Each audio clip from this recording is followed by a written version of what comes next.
The press has a great many stories about Oxfam this morning. The Times is heavily targeting the charity over the conduct of some of its staff in Haiti in 2011. The facts seem to be well summarised by The Guardian. Let me be unambiguous, what these staff did was wholly unacceptable.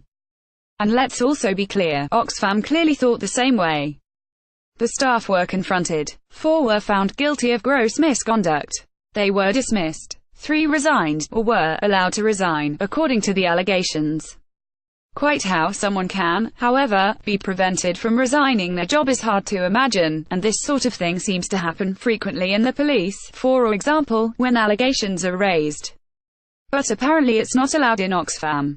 Oxfam says it did not provide references to these people. The explanations provided seem entirely plausible. Oxfam is acknowledged to have told the Charity Commission. It is said it may not have provided enough information. Maybe. And DfID says it may not have been properly advised, but again I think maybe is the right word. It's likely no one in DfID in 2011 is now left there. So there was horrible abuse, disciplinary action to the limit of what looks to have been possible, and no references. All that's left is a possible allegation that reporting may not have been quite as tight as it might have been. In the meantime, hundreds, and maybe thousands, of Oxfam employees are besmirched, and the suggestion is hinted at that this failing was systemic when that does not appear to be the case and no action would have been taken. So the right question has to be asked, which is why is the Times raising this question now? I have to say that it is not by chance. Oxfam has been hated by right-wing politicians for decades. That's because Oxfam has the temerity to ask why poor people are poor. And it also has the temerity to suggest that this is partly the fault of the way the world's economic system. It even challenges the wealth of the richest and says that maybe it needs redistribution.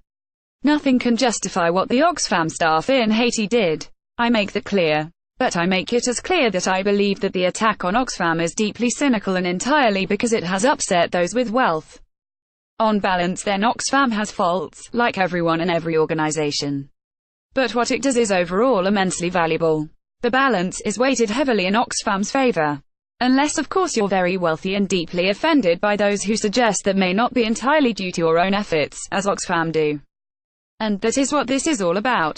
Oxfam's crime is to upset wealthy people. And on that issue, I agree, it is systemically responsible.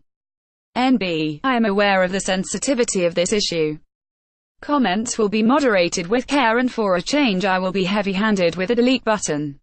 I should also add that I am out for much of the rest of the day, so don't get stroppy if it takes me time to get to you.